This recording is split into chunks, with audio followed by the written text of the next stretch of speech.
Okay, so with the sort of with the not the resurgence, but what's it with the Me Too movement? Sort of. Am I next? Am I next? With what was that lady who was? Oh, it's terrible that I can't remember her name. Unyeni, yeah. Nene, yeah. Nene.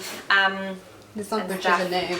With that stuff happening in the country, it's not like it's new. It's not like it's never happened to women. It's happened to us throughout history. We are the not minority, but we are the gender that has been repressed forever.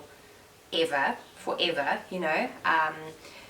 It's worse if you're not white in this country. Obviously, you have a higher target on yourself. You're much more likely to be hurt or maybe not. I don't know.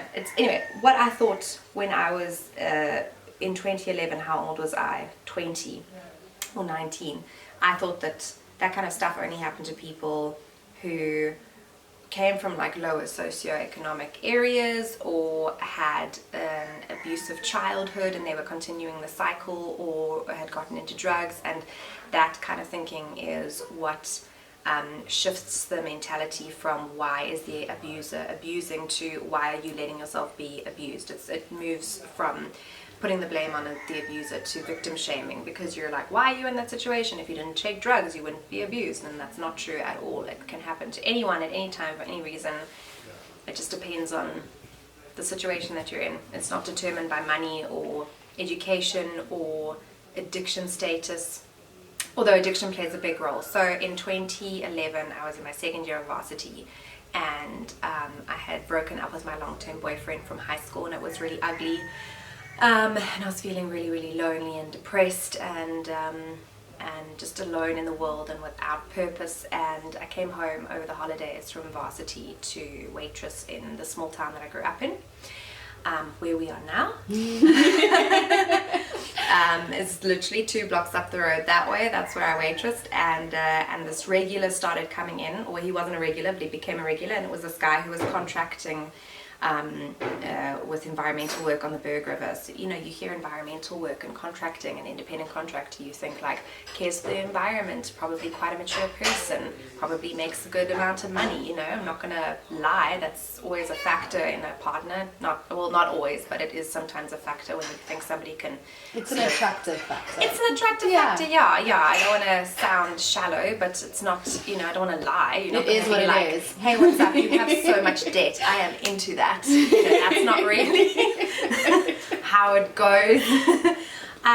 He was a lot older than me. He was 17 years older than me, and I was very clearly vulnerable and naive and easy to manipulate, and he was a sort of a veteran of relationships. I didn't know at the time, but he had been married about 3 times, and he had 4 or 3 kids. Who even knows? I couldn't sort of track them all down at the end of the day. But anyway, I didn't know any of this. We started this relationship. I was so used to the drama of a childish relationship like the one I had in high school that I thought that this sort of drama with an older person was also normal, but it wasn't normal at all.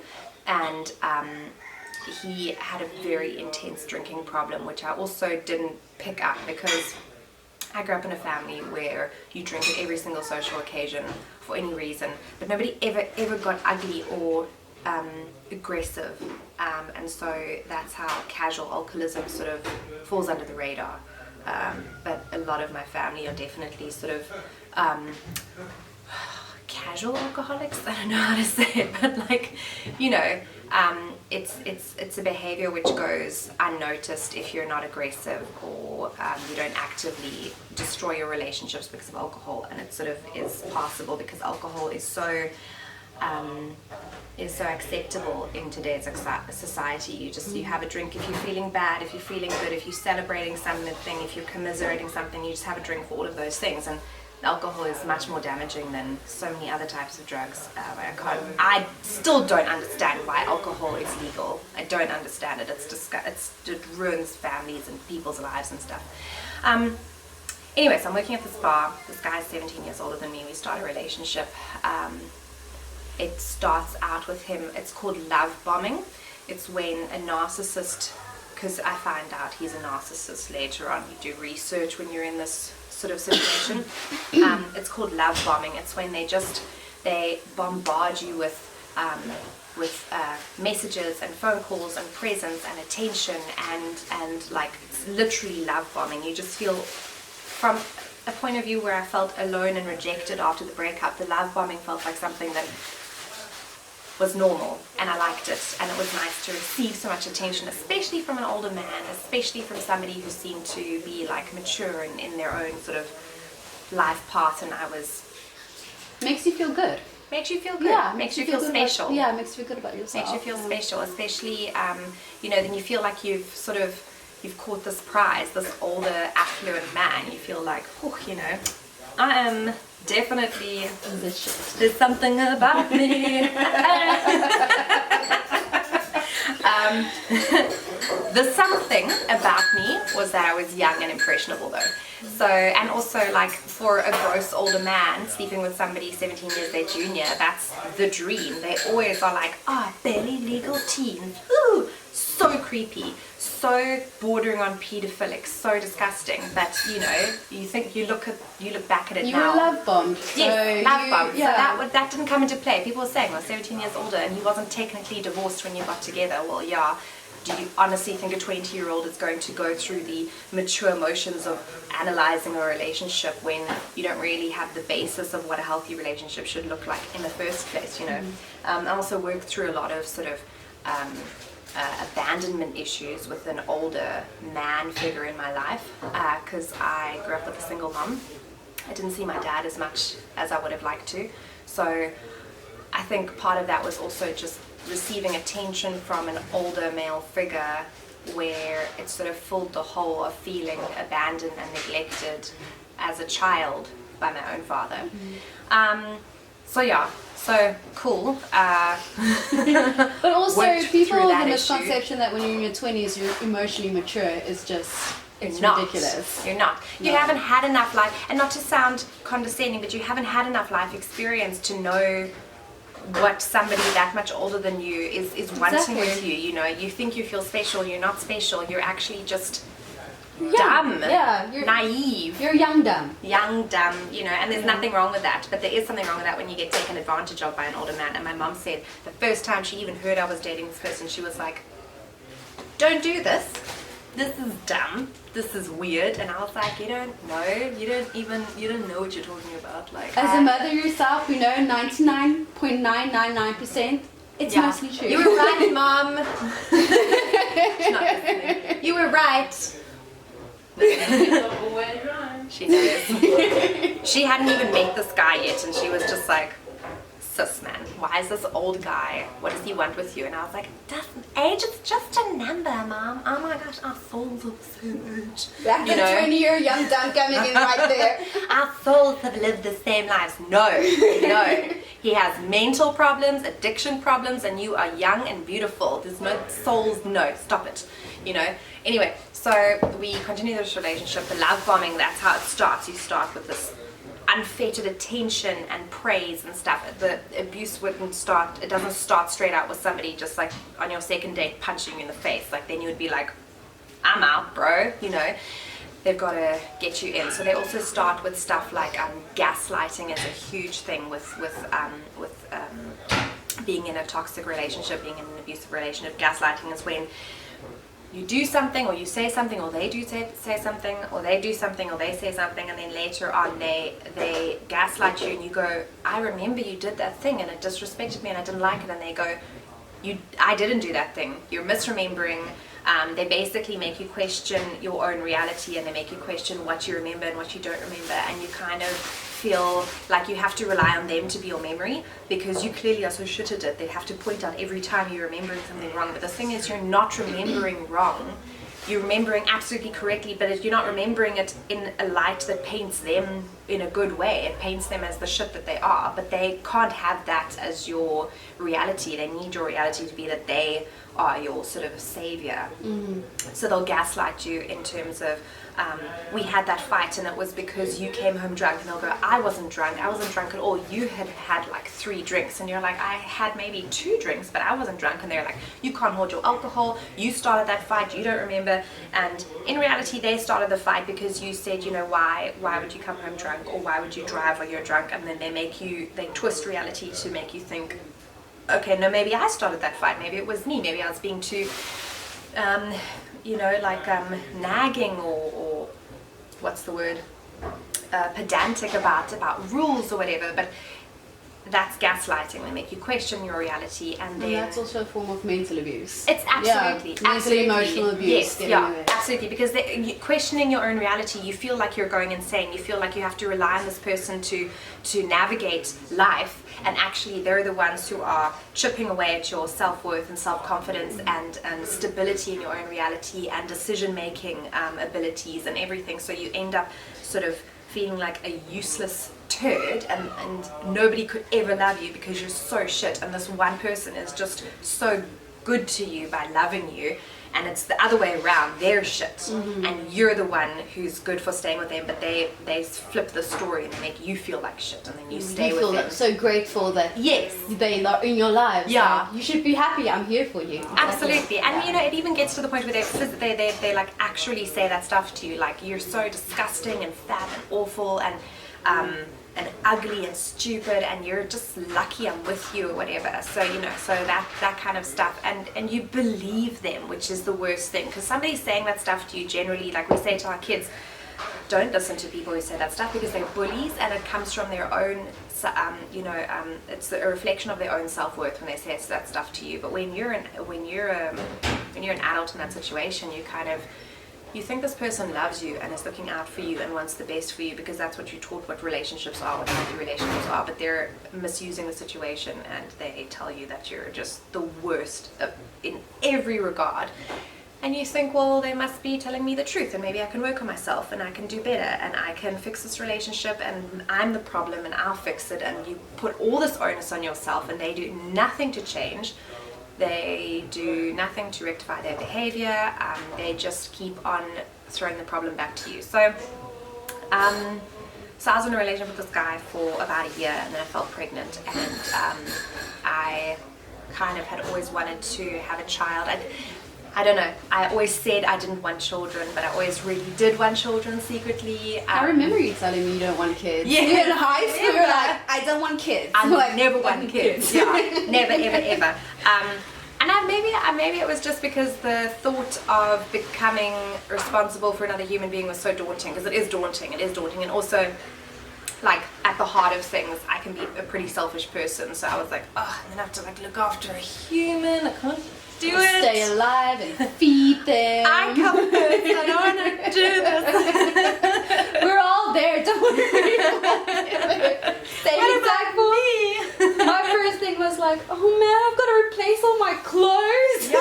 Like, it's all these weird selfish things that come to you. I'm not going to be able to reach my toenails to paint them because I'm being pregnant. Oh, my life is the worst. Anyway, when I got pregnant, I was so excited. I was really excited.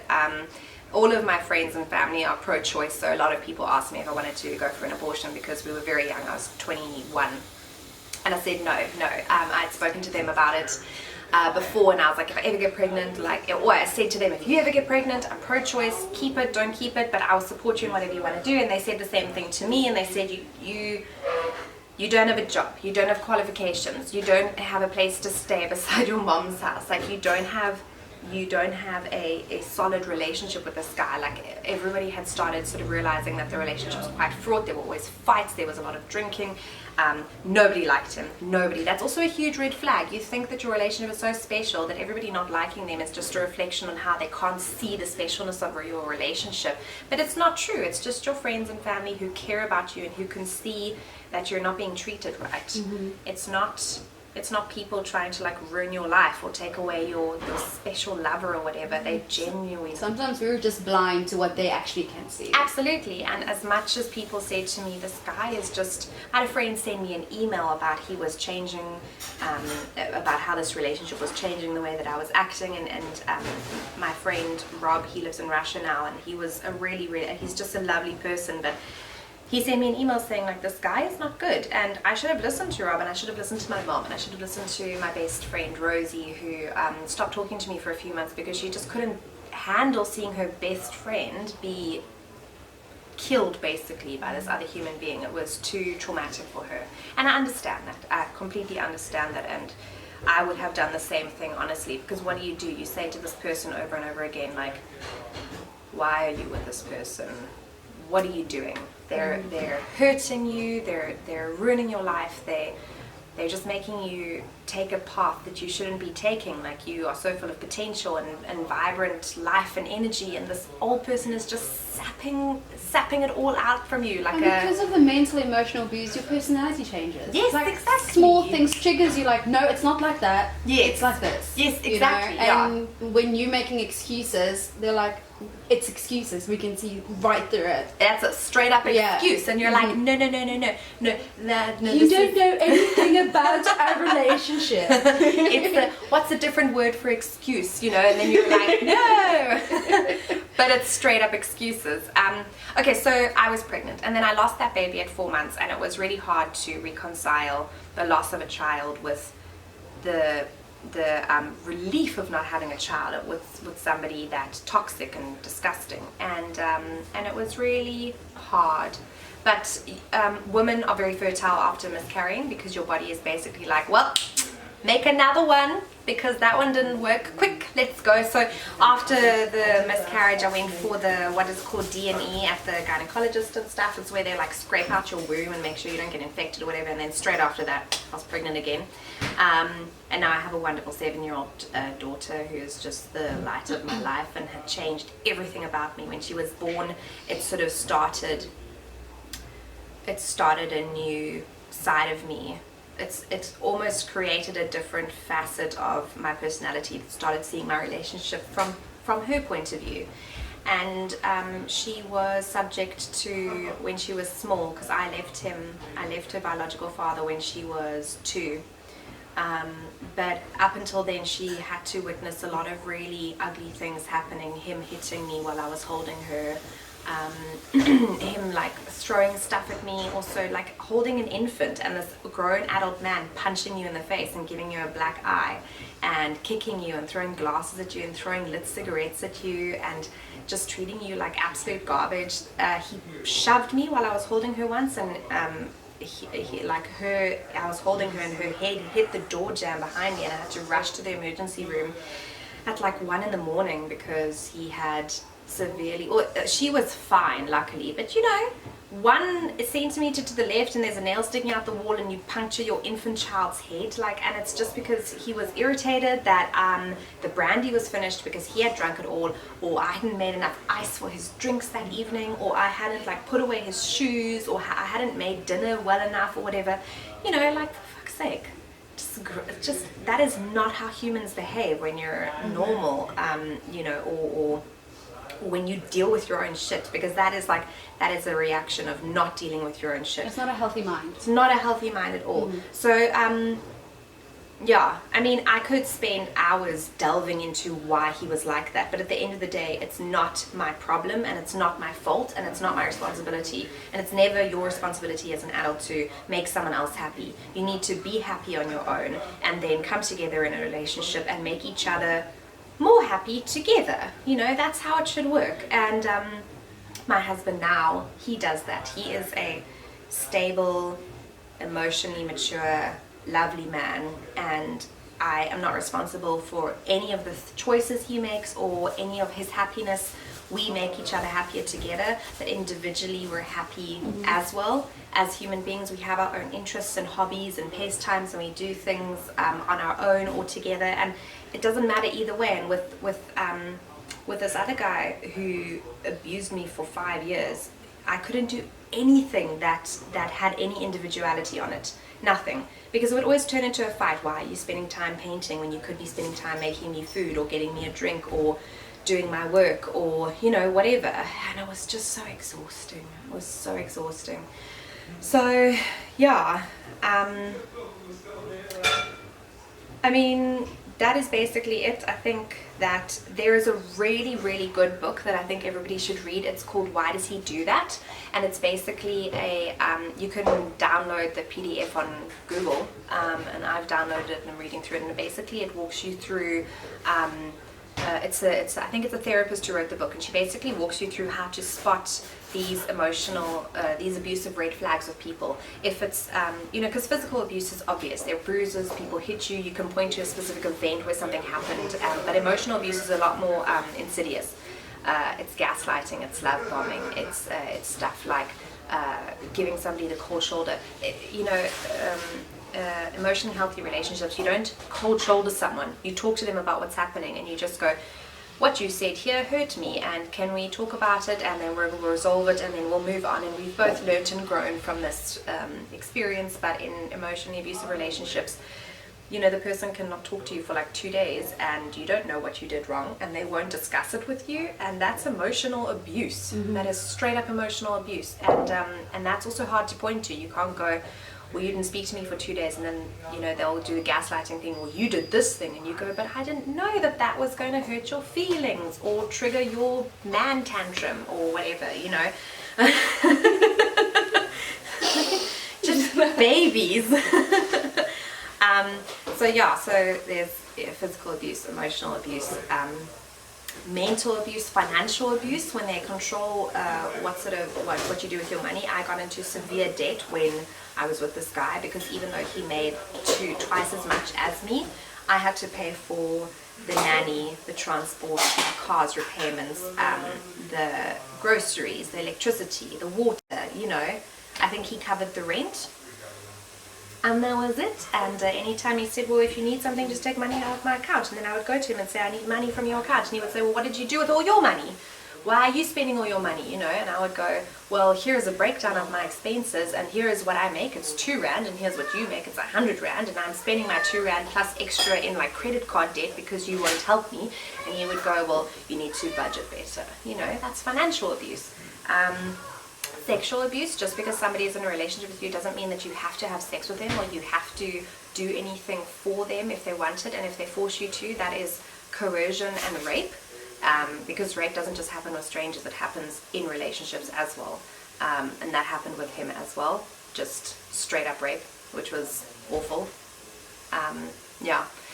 So I had a look at, what am I teaching my daughter by being in this relationship? I'm teaching her that this is what love looks like. Love looks like somebody beating you if you didn't get the right kind of alcohol. Love looks like somebody not letting you go out with your friends because they know the friends can see the reality of the relationship. And love looks like one person having total control over the other in a relationship. And I just thought, that's not what love is. That's never... I wasn't raised to think that. I wasn't raised to think that love is about possession, or ownership. It's about just embracing the personality of somebody who brings joy to your life. And that wasn't happening with that relationship. So I left him. I got a job in Cape Town. It was really difficult. I was alone. I was a single mom for about 3 years. It was really, really hard. Was very poor. A lot of nights not eating because there was just no money. A lot of times only having money for like Jesse's food and petrol to work. I lost a ton of weight. I was glowing. It's called the single mom diet. Yeah. But I got a job at a wonderful company. I made some incredible friends. And slowly my life just got better and better with every passing day away from this absolute shit of a human being.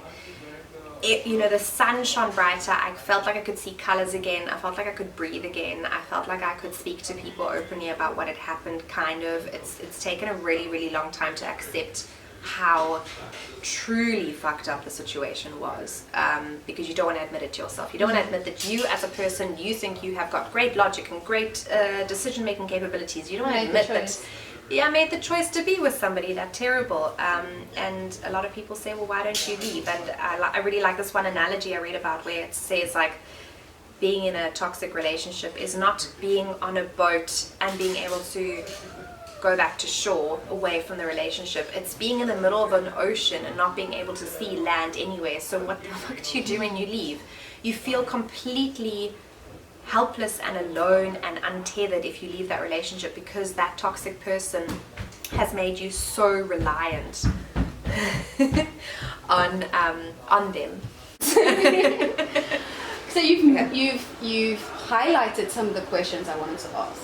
So with this whole Am I Next Me Too movement, I joined a lot of Facebook groups just to see what the vibe was about. And women are harsh to other women. It's no one knows how to hurt a woman more than another woman when it comes to like emotional and stuff. It's very true. And one of the questions was, you don't love your child enough to leave early. Oh, is that what some of them were saying? That was one of the questions, because this woman, similar story, pregnant. I think she left when the child was 6, because then the abuse transferred to the child. Okay, yes, because that is a sort of natural progression with those sort of relationships. So, what's your view on that one? Because to me, it's just like you're talking about isolation. Like you feel like you have nowhere to go. Yeah. And you have this child. Just because I felt it was horrible hearing that this woman was saying you don't love your child enough to leave. Yeah, no, it's I think that's a disgusting thing to say to a mother, because everybody parents differently, and with the obvious exceptions of mothers who are drug addicts and you know genuinely are the abusers in the relationship or whatever. So I don't want to make excuses, because you also do get parents who genuinely can't remove themselves from, you know, that they're narcissistic and they can't narcissists can't love other people. There's like a mental problem with them where they physically can't love other people, and they call what they do love, but it's not love. So I don't want to say an all-encompassing all mothers know how their children need to be loved, because some of them don't, and it's just human nature. Everybody's different, but on the whole, everybody's situation is specific to them. It's so terrifying being in a relationship where you know it's going to end with you being killed. It's so terrifying, because you don't know when it's going to happen, and you don't know if your child is going to be hurt or hurt first. Hello.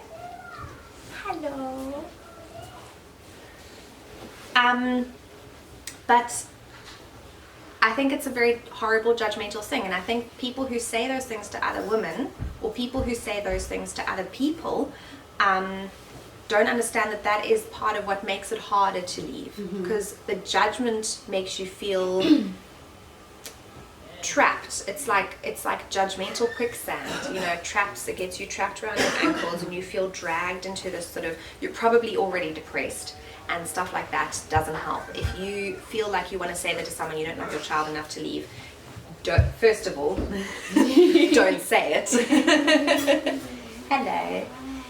And second of all, you know, give them access to help, you know, or foundations that reach out to women and children. There's a fantastic one in Retreat, I think, in Cape Town, where you can donate to. Like, anytime you feel like you want to say something judgmental to somebody in a relationship or a situation like that, why don't you rather make a monetary contribution to a shelter that helps people like that? Because your judgment isn't going to be the deciding factor of them leaving that relationship. It's probably going to make them feel worse and put them in a worse depression and a worse state, and make it less likely that they leave, you know, because it just breaks down even further the tiniest bit of self-esteem they had to post that online to begin with, you know. So I just think that people who don't have anything nice to say, they just shouldn't say anything at all. I think it should honestly be that simple, you know. I don't think that anybody wants to hear that you don't love your child enough, you know. I think some people need tough love, but they don't need it from strangers on the internet, you know, because you don't know them and you don't know them personally. So leave that up to a therapist or family Kindness friends. doesn't cost a thing. Kindness doesn't cost a single damn thing, absolutely. And I think if everybody was just a little bit kinder to everybody else, we would live in a very different world. A very, very different world. Or women with low intelligence are the only people who get themselves in that situation. So, because you're a smart ass lady. Yeah, just putting it out there. Debatable. Debatable. It's like smart people, but sometimes you forget to put, your socks on before your shoes or whatever. My love, come, if you're going to be here, you must sit. Okay. There we go, statue. I think that is a very ignorant and quite frankly, I think it's an ignorant thing to say, and I think whoever said that only women with low intelligence get into abusive relationships, whoever said that is of low intelligence. It's like the Dunning-Kruger effect. The Dunning-Kruger effect is where the dumber you are, the smarter you think you are. It was a study done by Dunning-Kruger. Bye-bye! And it's basically like the dumber you are, the smarter you think you are. So the less informed you are on a subject, the more likely you are to just make up random shit to add to a conversation to seem like you're informed about the subject. And somebody saying that only low intelligence people would get themselves into a relationship like that, so honestly, they should just be slapped in the face so hard. I'm sorry, I did just say that we should be kinder to each other, but somebody saying that kind of thing right in the face as just a big slap. No, that's advocating for violence. But, so opposite of that. I think that's genuinely just, it's such a nothing thing to say because it's not true. It holds no water. It's got absolutely no irrational bias or base. No, I just think something like that should be 100% ignored because that's not true whatsoever. Anybody from any background, culturally, socially, status-wise, race-wise, economics-wise, politics-wise, anyone, any single human living, breathing person on the on the face of the planet, on the planet of the face, can get into an abusive relationship. Nothing determines it, absolutely nothing. I think probably having a low sense of self-worth is what gets you into an abusive relationship, because from the start, from the get-go, you're not saying I deserve better than this and I'm going to leave it. You're saying thank God somebody loves me and I will stay no matter what happens. So I think it is incredibly low self-esteem and not low intelligence. No, yeah. And the last one was, which I don't agree with because I know relationships are from a low income status. Oh, that as well, yeah. Which I think there's a big majority maybe, but I don't think it's all true that it's just low income. Yeah, so I didn't. Ooh. Mommy got very serious.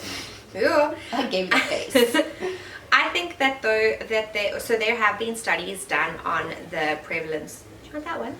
It's cool, hey? You can tie your dinosaurs together. Yeah.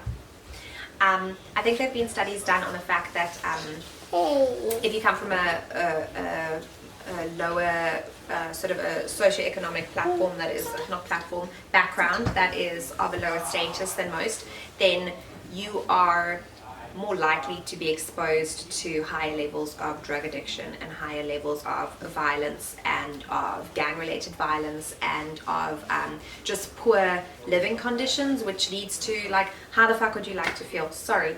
How would you like to feel? I mean, how would you feel if you lived in an area where your next door neighbor couldn't feed her children? You know, it feels hopeless and difficult, and especially in South Africa where you've got like Upper Claremont on one side, where you've got this rich white family living in this massive, like, sweeping garden, tennis courts, swimming pools, and literally 10 kilometers from there you've got like 15 families living on the same plot, you know, sort of spatial area, like land.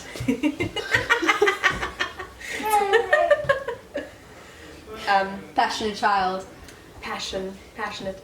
So yeah, I think that if I was from a lower socioeconomic background in South Africa, I would feel so angry all the time. I would feel so angry. I would feel so angry about the inequality. I would feel so angry about the quality of life that non-white people have, non-white people who are not the minority in this country. America always talks about their minorities, but black and colored and Asian people are not the minorities. White people are minorities, and we hold the wealth and land, and I think it's wrong and disgusting. So I think that low socioeconomic backgrounds gives prevalence to the exposure to poor living conditions, which might normalize the idea that emotional manipulation or violence is a normal thing in relationships, but it doesn't mean that that is the reason those people get into bad relationships. I just think that the entire setup of life, if you don't have money and you live in a country with really bad equality like South Africa, with really poorly managed equality and a history of apartheid and racism, like, I just think you're probably more likely to end up manifesting that anger in your relationships. Definitely. But I'm saying all of that, but I don't think that it is the sole determining factor. I think, again, any single person under the sun can be caught up in a toxic relationship. Oh dear, I shouldn't laugh when I say that.